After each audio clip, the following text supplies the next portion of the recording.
चलिए आते हैं हम लोग पहला चैप्टर सूरदास।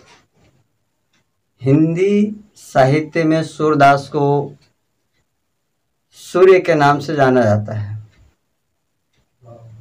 इनका जन्म जो है 1478 ईस्वी में रुणकता या रेणुका नामक क्षेत्र में हुआ था। कुछ विद्वानों का यह भी मानना है कि इनका जन्म जो है दिल्ली के पास सिही नामक स्थान में हुआ है।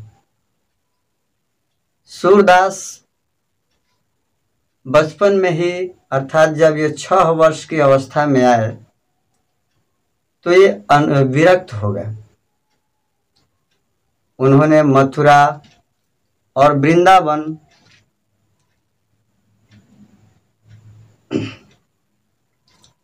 के बीच एक स्थान है गौ घाट, उस गौ घाट पर ही अपना निवास बना लिया। ये विलक्षण गायक थे, यानी ये बहुत ही शानदार खूबसूरत गाया करते थे, जिसके कारण धीरे धीरे इनकी ख्याति जो है बढ़ती गई, फैलती गई। यह सुनकर महाप्रभु वल्लभाचार्य जो हैं उनके पास आते हैं, उनको अपना शिष्य बनाते हैं और शिष्य बनाने के बाद श्रीनाथ के मंदिर में उन्हें भजन कीर्तन के लिए, गाने के लिए नियुक्त कर दिया। सूरदास के बारे में यह भी कहा जाता है कि सूरदास जन्म से अंधे थे या बाद में हो गए, यह भी विद्वानों में मतभेद है। इस बारे में विद्वानों में मतभेद है कि वो जन्म से ही अंधे हैं या बाद में हो गए। वास्तव में उन्होंने अपने पदों में यमुना का किनारा, कदम्ब का पेड़ और रंगों जैसे वर्णन किया है। उसे देखकर उन्हें जन्मांध नहीं कहा जा सकता।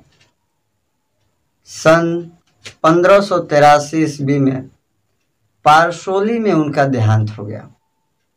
अर्थात विद्वानों में यह भी मतभेद है कि सूरदास जो अपने पद में वर्णन किया है, कदम्ब का पेड़, यमुना नदी का, इसके आधार पर कुछ विद्वानों में यह भी मतभेद है कि वो बाद में चलकर अंधे हुए। इनके द्वारा महत्वपूर्ण कुछ रचनाएं हैं, जैसे सूरसागर, साहित्य लहरी और सुर सरावली। उनके द्वारा यानी सूरदास के द्वारा लिखी गई महत्वपूर्ण और मुख्य किताब ये है। इनकी काव्य की विशेषता क्या है? तो सूरदास मूलतः भक्त हैं। उनकी भक्ति में कहीं वात्सल्य की झलक मिलती है तो कहीं श्रृंगार में भी। श्रृंगार के संयोग और वियोग, इन दोनों का बड़ा ही मनोरंजक पूर्ण वर्णन किया है। आचार्य रामचंद्र शुक्ल लिखते हैं कि श्रृंगार और वात्सल्य के क्षेत्र में जहां तक सुर की दृष्टि पहुंची, वहां तक किसी कवि की नहीं पहुंची। उन्होंने कृष्ण के शिशु रूप, बाल रूप, किशोर रूप और तरुण रूप का भी अनेक झांकियां प्रस्तुत की है। इनकी भाषा शैली जो है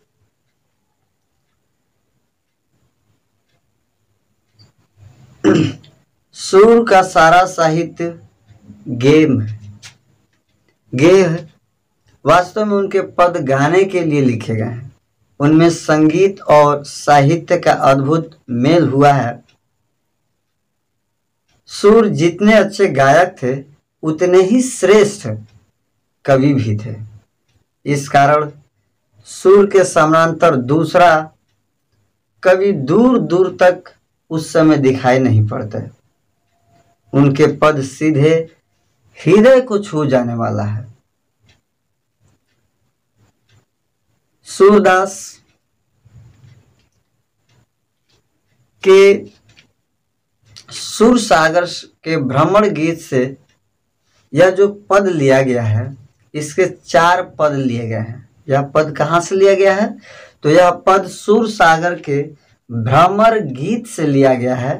बच्चों ये ध्यान देंगे, कृष्ण ने मथुरा के बाद स्वयं न लौटकर उद्धव के जरिए जब गोपियों को यह संदेश भेजा, उद्धव ने निर्गुण ब्रह्म एवं योग का उपदेश लेकर गोपियों के विरह वेदना की शुष्क संदेश पसंद नहीं आया।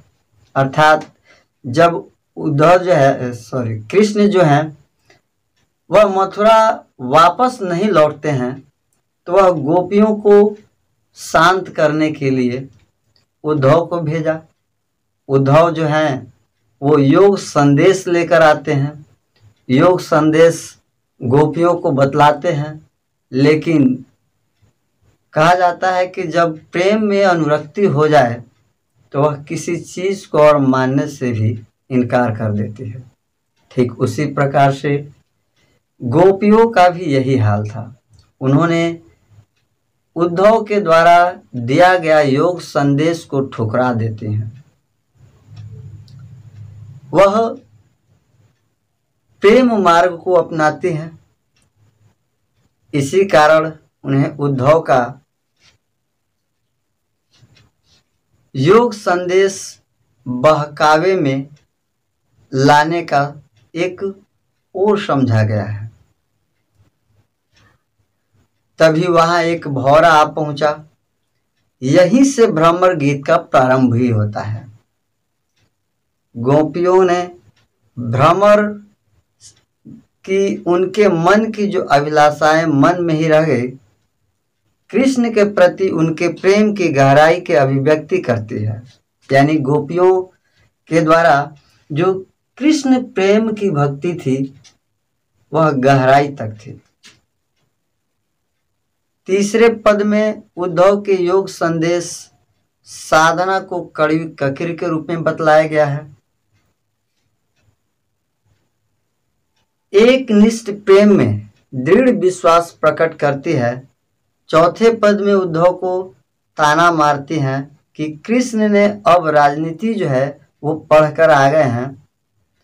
अंत में गोपियों द्वारा उद्धव को राजधर्म याद दिलाया जाता है।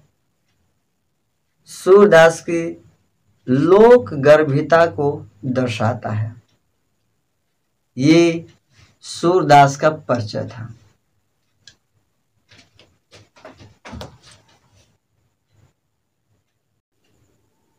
चलिए हम आते हैं पहला पद। उद्धव तुम हो अति बड़ भागी।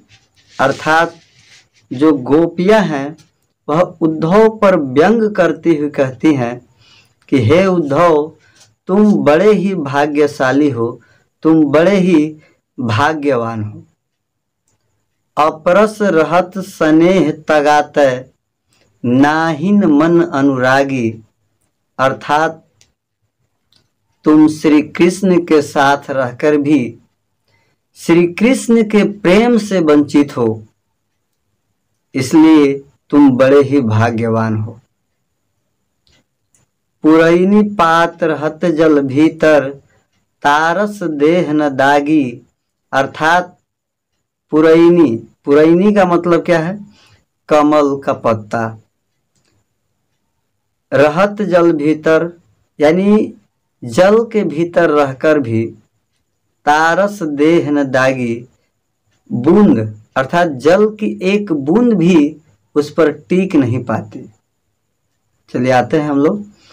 पुरैनी पात रहत जल भीतर, तारस देह न दागी। अर्थात जिस प्रकार कमल का पत्ता जल में रहकर भी जल का एक बूंद उस कमल के पत्ते पर टीक नहीं पाती है, ज्यों जल माह तेल की गागरी, बूंद न ताकी लागी, अर्थात जिस प्रकार तेल से भरा हुआ घड़ा जल में डुबोने पर भी उस घड़े पर जल का एक बूंद भी टिक नहीं पाता, ठहर नहीं पाता। आगे गोपियाँ कहती हैं कि प्रीति नदी मैं पाऊ न बोर्यो, दृष्टि न रूप परागी, अर्थात तुम श्री कृष्ण रूपी प्रीत नदी में अपना पांव तक नहीं डुबाए और न ही उनके साथ रहकर उनके प्रेम में प्रेम से भी दूर हो।